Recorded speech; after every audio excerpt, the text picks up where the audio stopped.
Hey Amanda. Hello. How you doing today? I'm well, thank you. Good. I brought you on because I just wanted to gain some insight into what you're currently doing and where you came from and where you started your journey and then where you came to till now. Yeah. So where are you from? So originally from Canberra. I have been in the Gold Coast now for 3.5 years and decided to make the change to move the children up to this beach. To warmer climates. To a warmer climate. To the different lifestyle. Subtropical Gold Coast, Correct. Queensland. Correct. So, do you like it compared to down in Canberra? Love it. Completely different culture and business is different. Coming from a location where it's 50% public servants. And it's always sort of sat that 49-50%. Completely different ball game when it comes to business. So I came from a much higher economy as well, much more a wealthy economy. Yeah. And yeah, this is a different ball game, but a great ball game. So I'm totally enjoying it. A lot of small business on the Gold Coast. A lot. Everybody's small businesses, lots of little business networking. I didn't realize Canberra had 50% of all public servants. Yeah, so the networking itself is a much smaller industry. If you look at networking as a whole, there's not as many people doing the networking groups that you see here because there's not as much business. And you currently, so you moved up here 3.5 years ago. Your background, what industries and what were you a part of? Yeah, so I have a mix of fitness and marketing coaching and small business ownership as well. So I have coached fitness since I was 15 and progressed that through teaching PTing, mindset, motivation, went into sales training as well.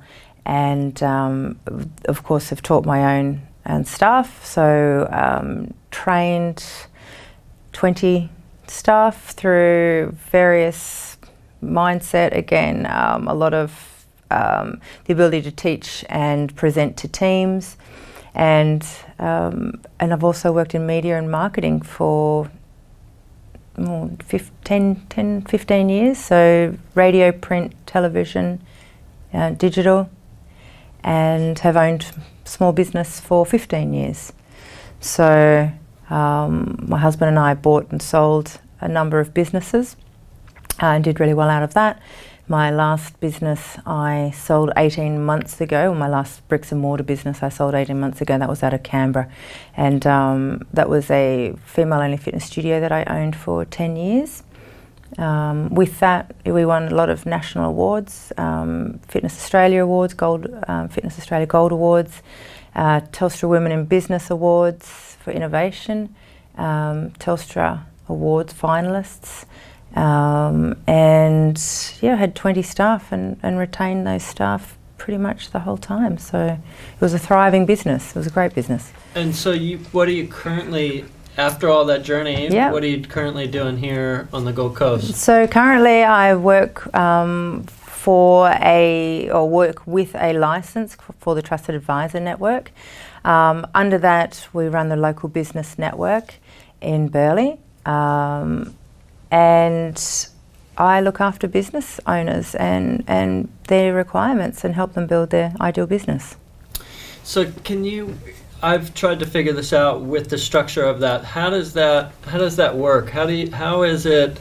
There's the Trusted Advisor Network, but then there's the local business network. Is that what it's called? Yeah. Can you explain how that interaction would go, either, I guess, on your side or on a consumer or B2B side? Or I'm not sure exactly how. So I have a license. So I actually am the regional director for all of the Gold Coast, and I have a license for content and software and all their IP for this region. For the Trusted Advisor Network. So that includes amazing software, the support of 60 other consultants, advisors and coaches throughout Australia and New Zealand. So we're probably one of the largest networks of coaching networks. We're getting up there anyways in Australia and New Zealand. The great thing about us is that we are very collaborative and have an amazing bunch of crazy experts that I work amongst.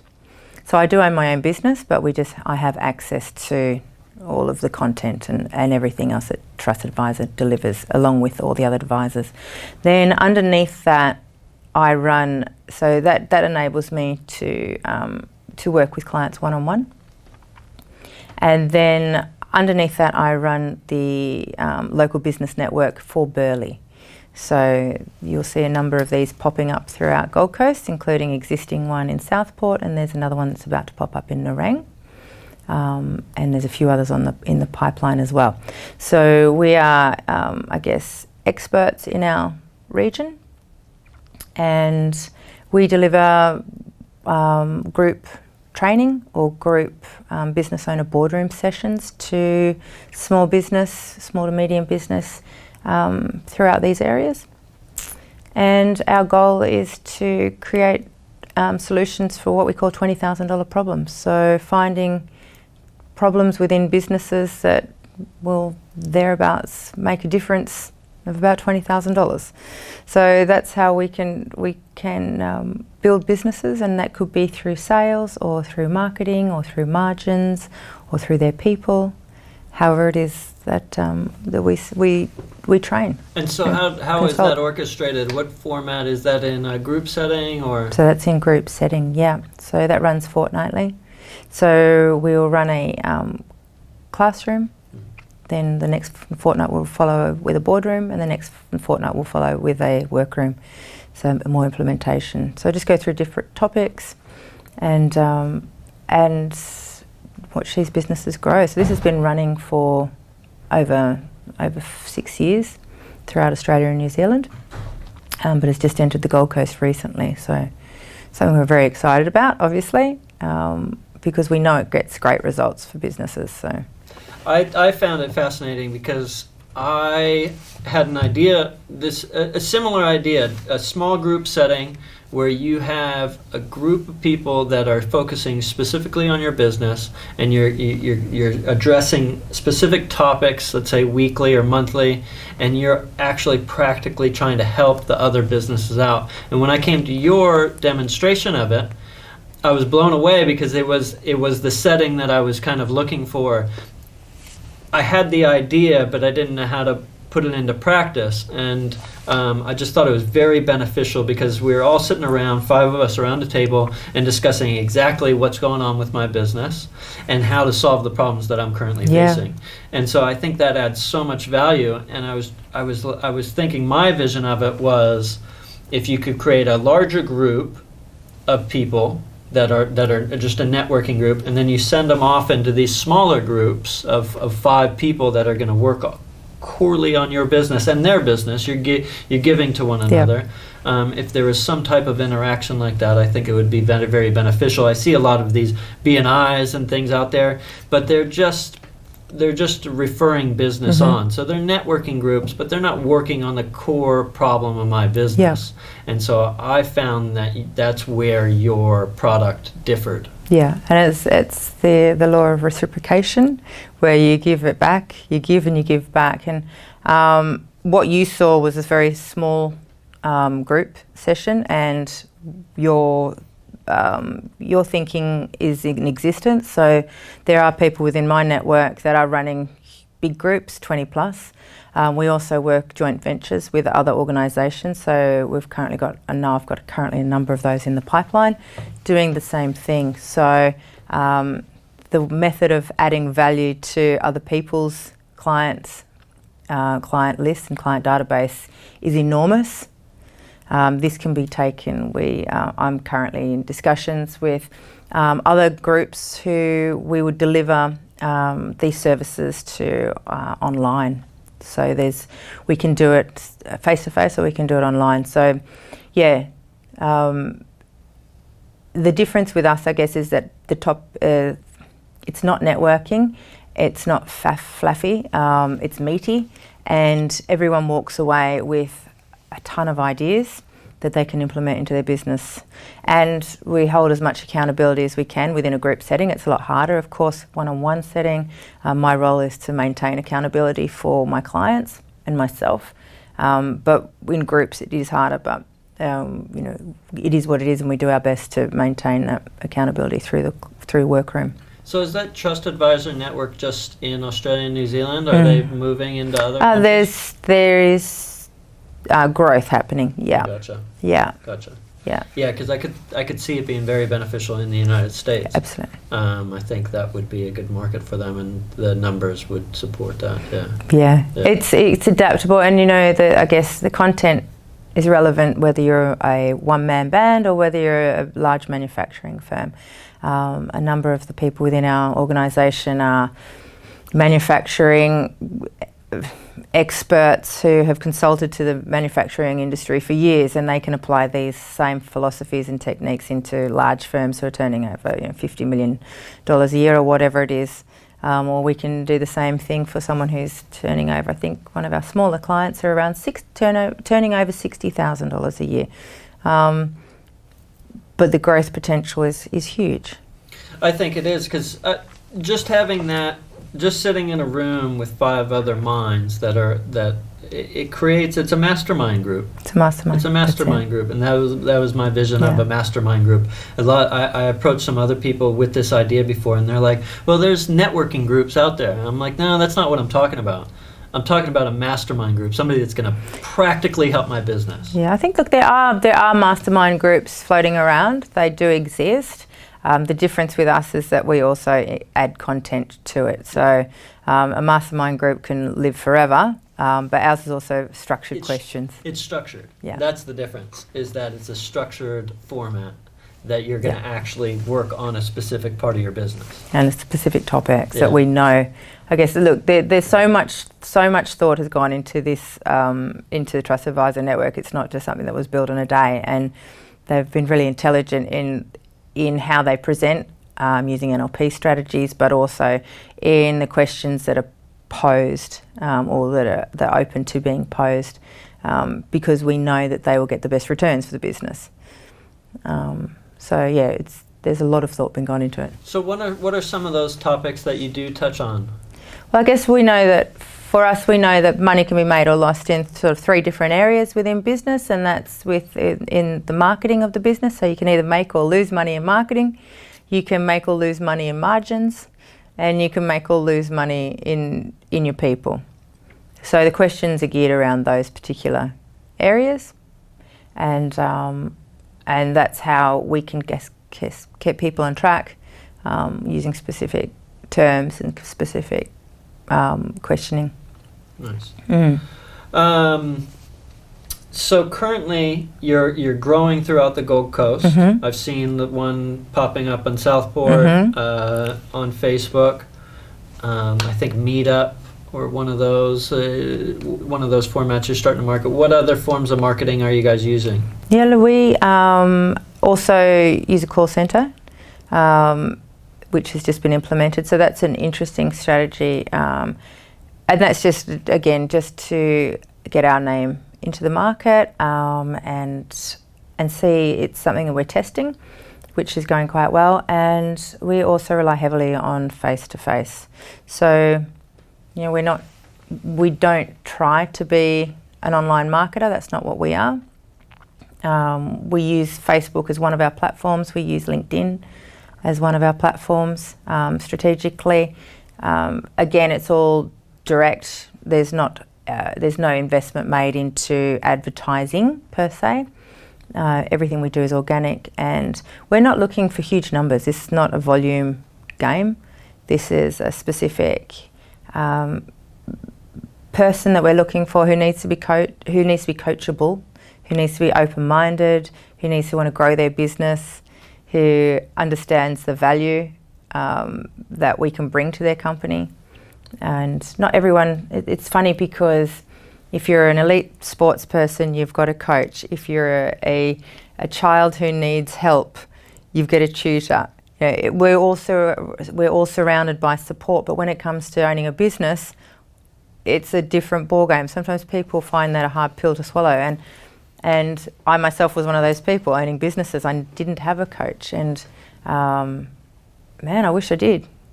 You know, well, I think it's needed. You need a mentor to help you through that process. There's a lot of pitfalls that you could avoid if somebody else was helping you through those. It's a silent partner. And you know, I have coaches now myself, so I'm investing the time in myself to be able to grow myself, and to do that within a business is, it's funny because I talk to businesses a lot, obviously, and I may not know that someone has a coach straight away, but you always find the ones that do have coaches are really well planned. They know what they're doing, they know where they're heading, they know the processes they need to take, a good coach.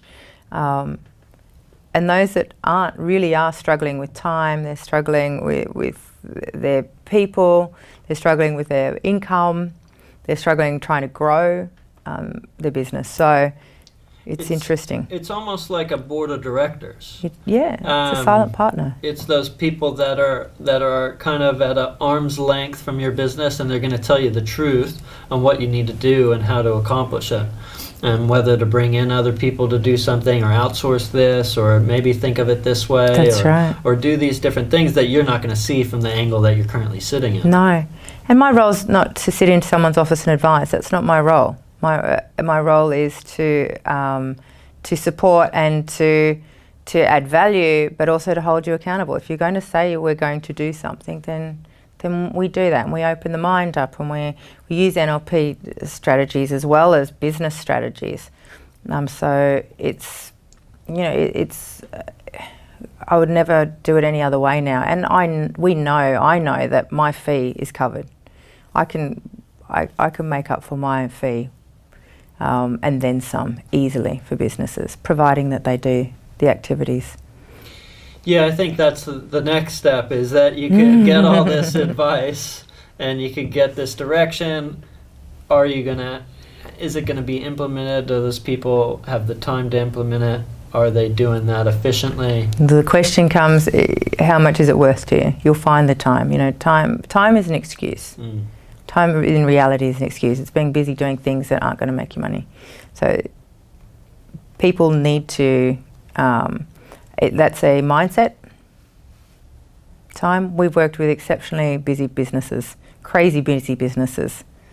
But sooner or later you work out that this is a really important way to spend my time. And it might be to free up your time.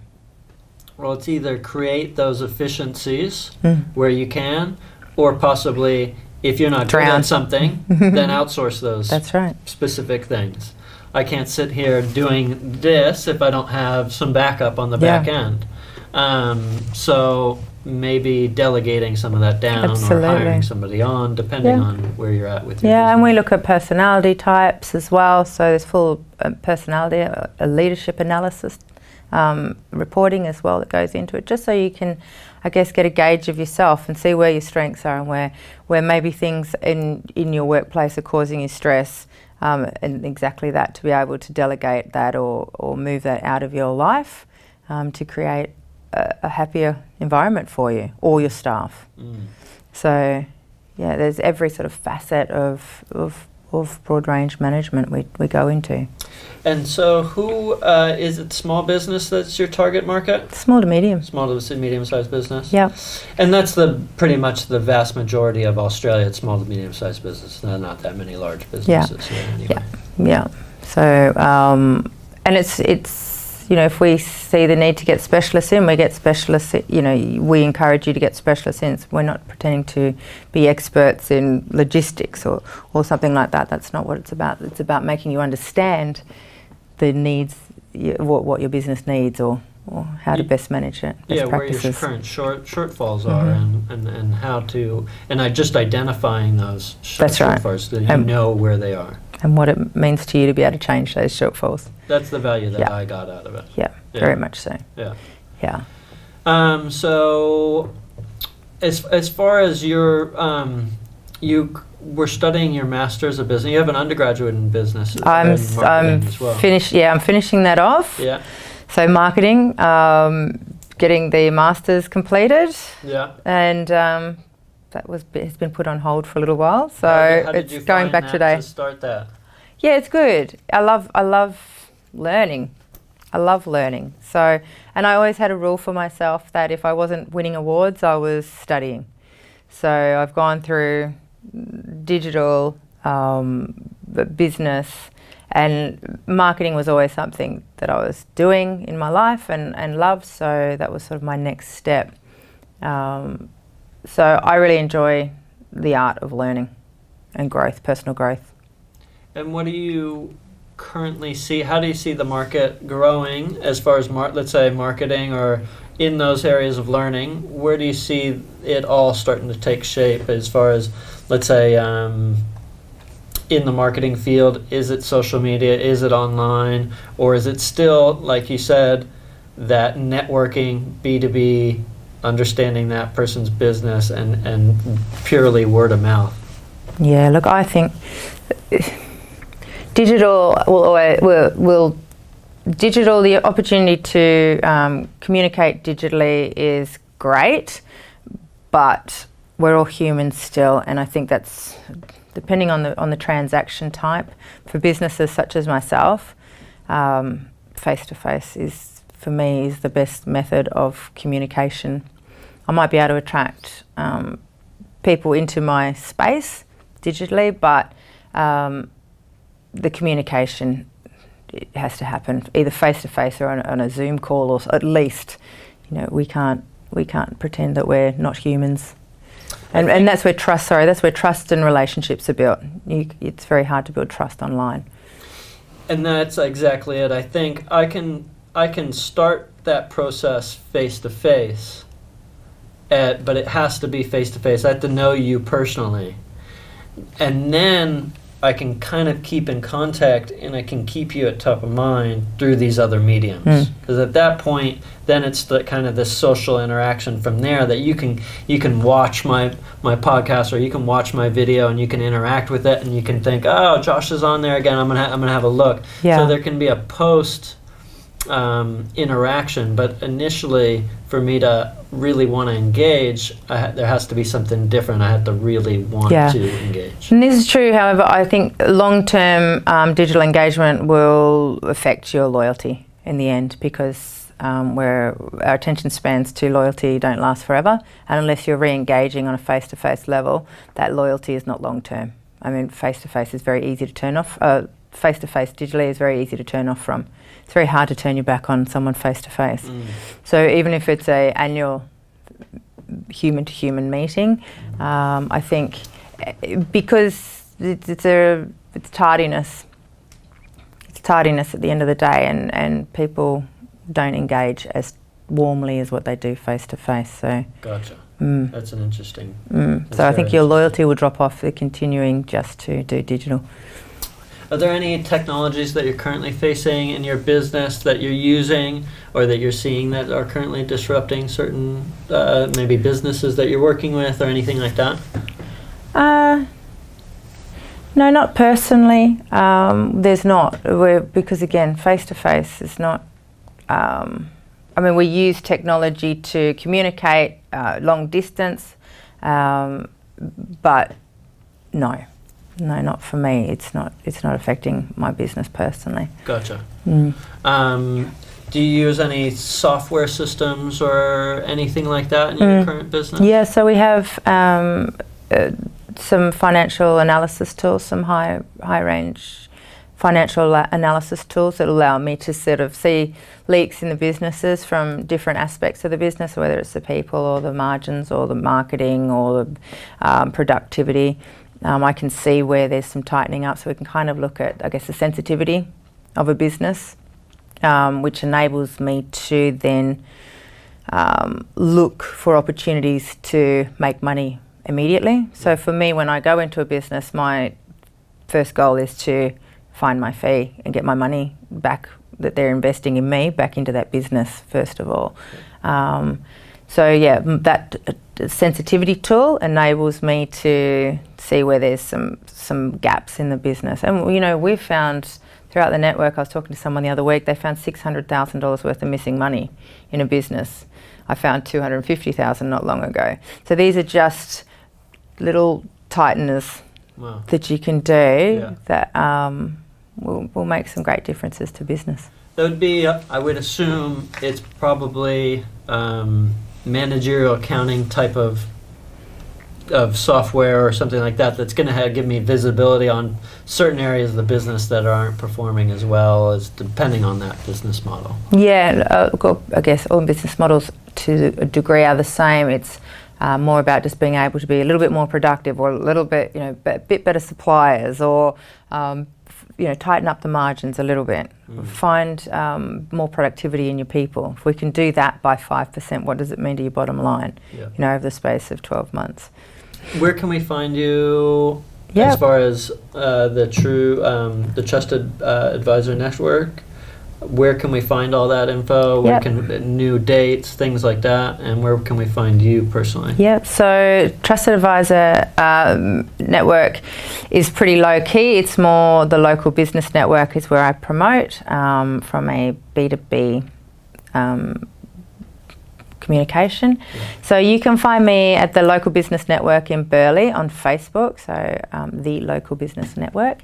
And online you can find me at burleigh.tlbn, so the Local Business Network.net.au. So it's burleigh.tlbn.net.au. Awesome. Thank you. Thanks for coming on. Awesome, thanks.